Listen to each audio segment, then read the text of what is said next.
We carry so much in our wombs.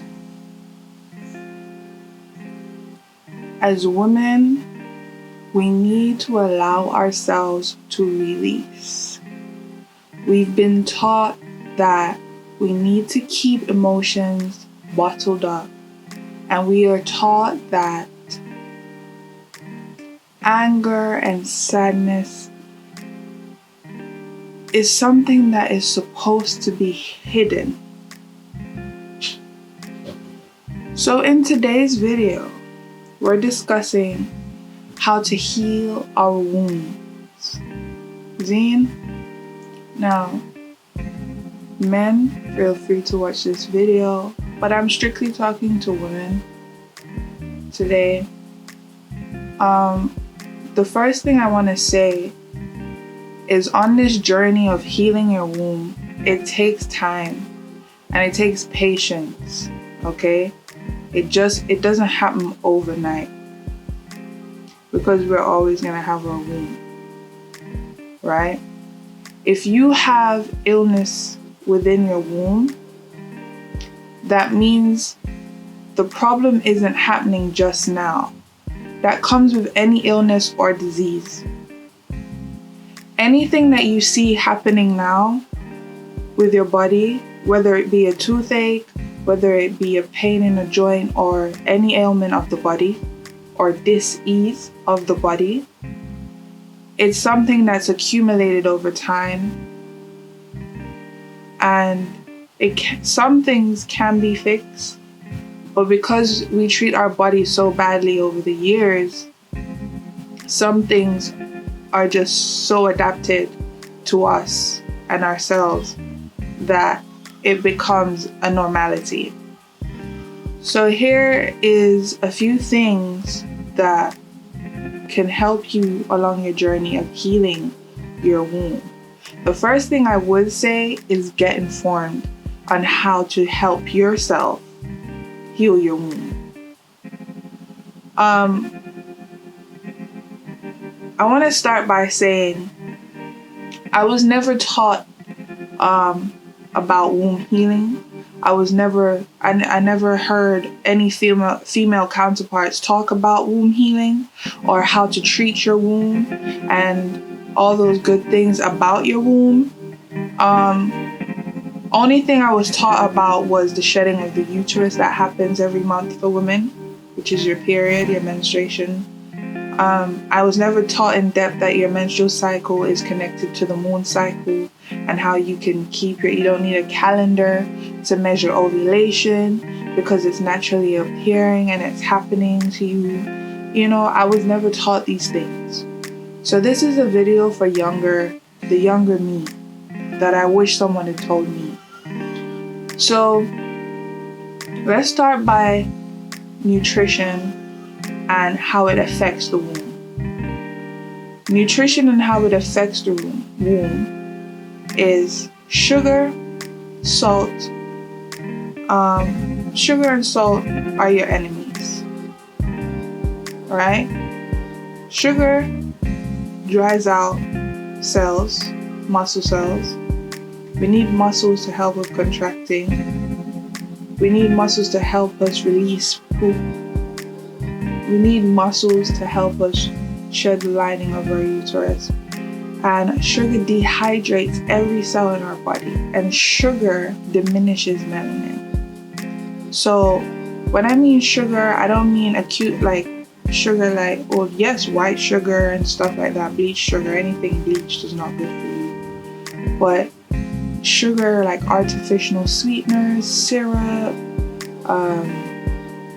things that are not of organic nature, things that you haven't grown. There's a lot of things that are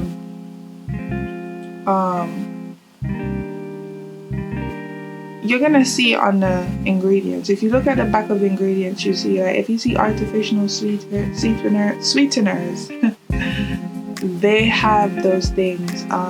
Pancake mix, bread, a lot of things has sugar. Salt Salt is also a thing that can cause high blood pressure, high cholesterol. All these things, when you have an overactive sweet tooth and you consume a lot of salt, your immune system stops working. And when your immune system stops working, that's when everything else just shuts down. When your immune system cannot get enough nutrients,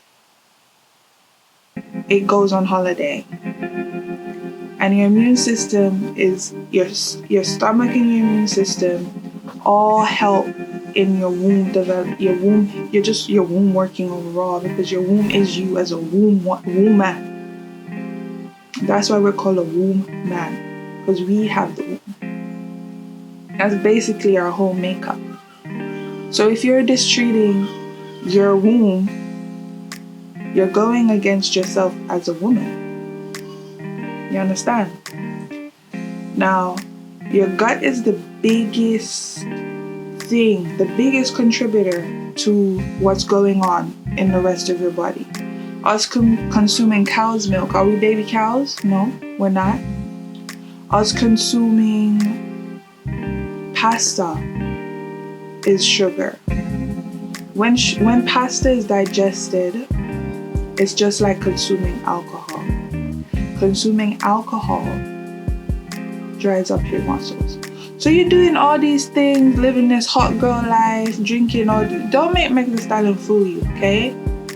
Don't be coming out here drinking these douces and every weekend club this, club that. Even if you say you're treating yourself, I don't understand how that helps your womb.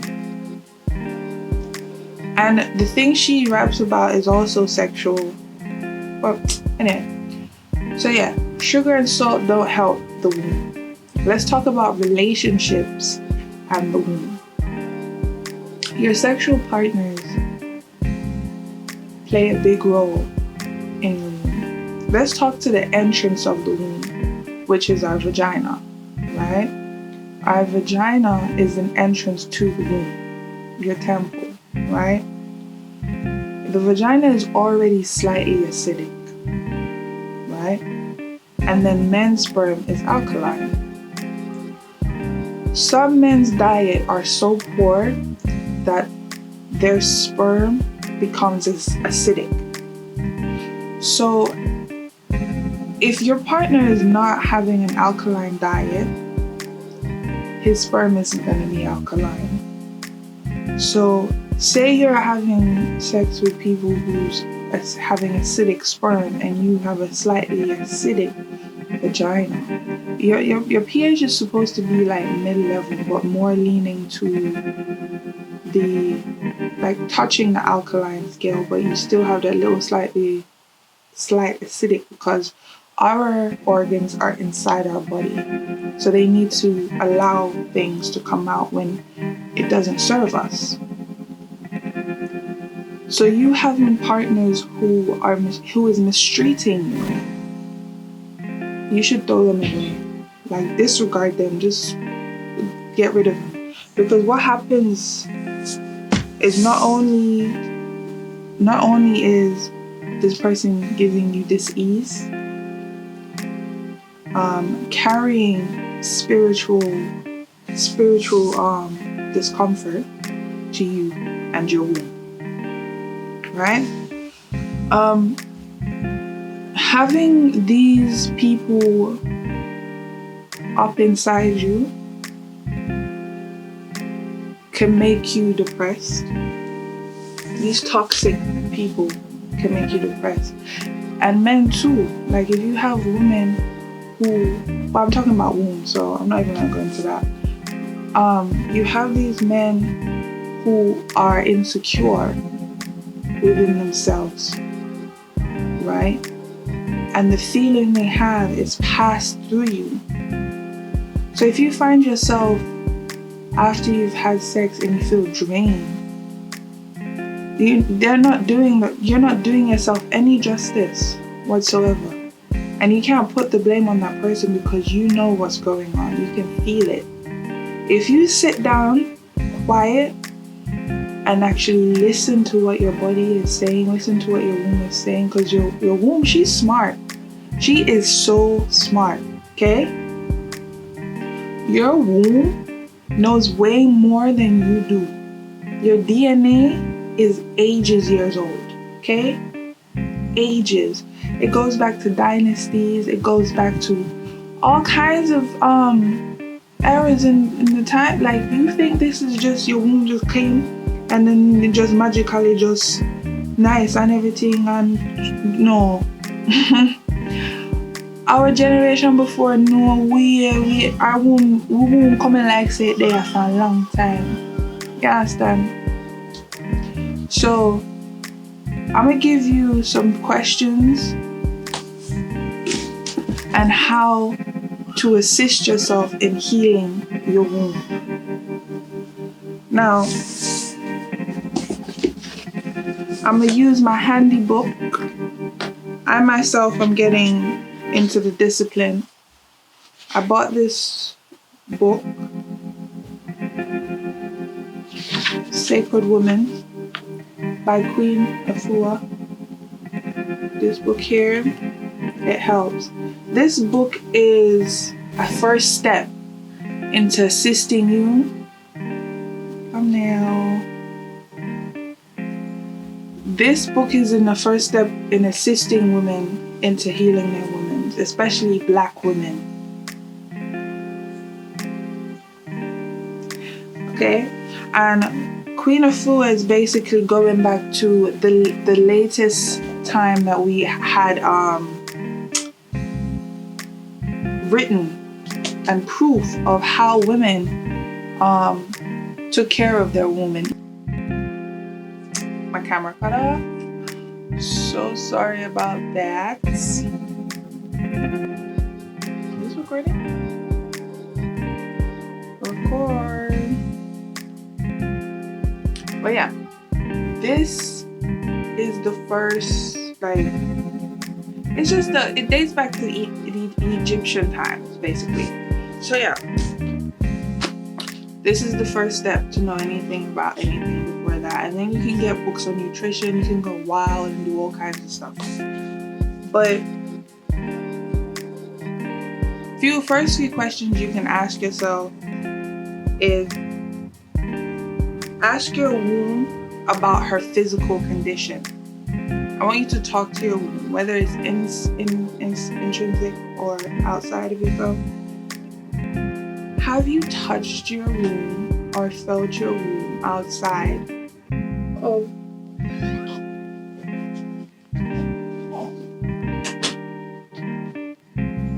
Have you touched your womb or felt your womb outside of having a shower?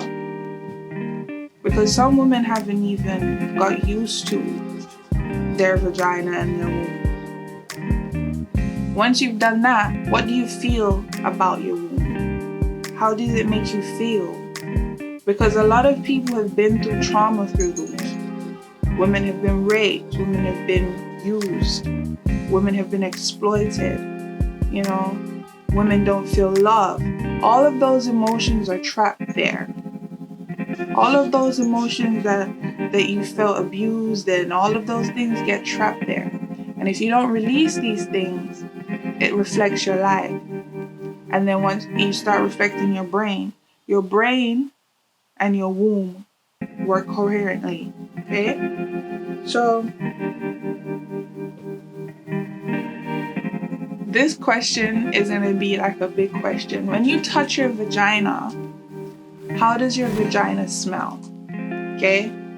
Now there's this misconception just thrown out there by a lot of men who make fun of women if they have a funk down there, which is very hypocritical, but you know, men do whatever they want to do.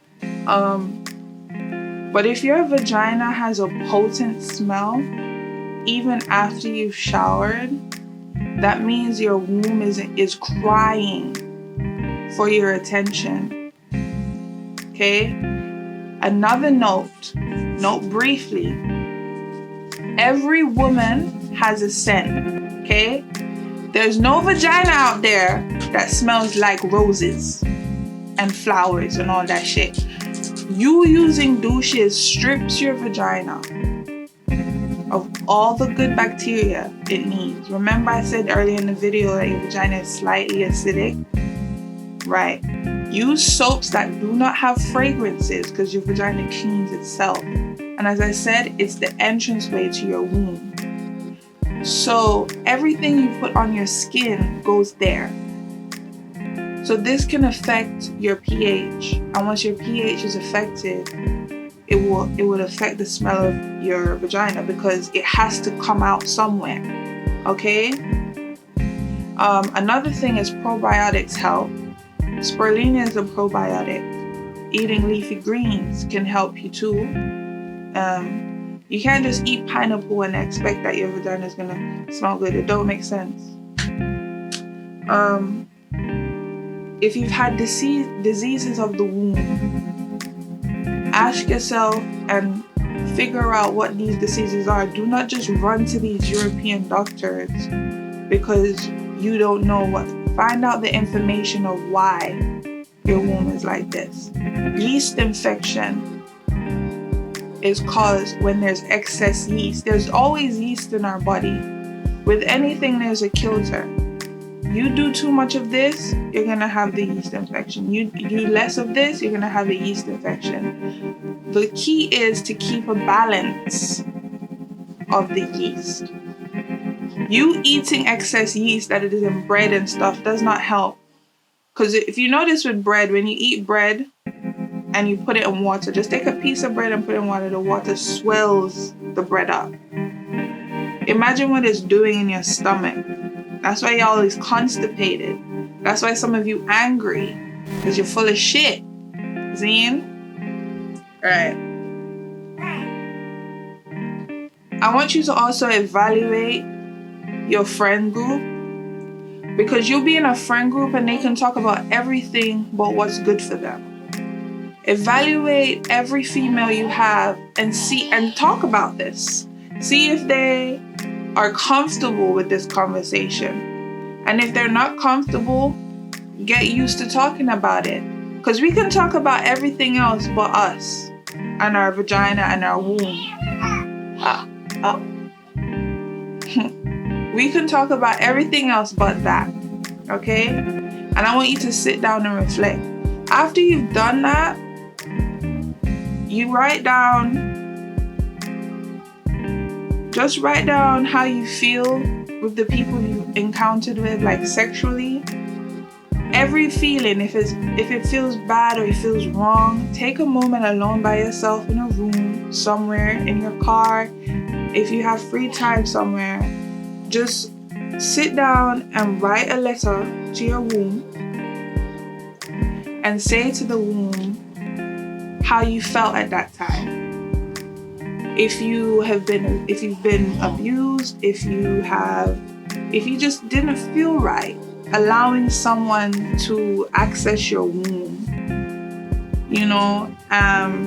all of those traumatic experiences in childhood that you feel, because it's not just attacking your womb sexually.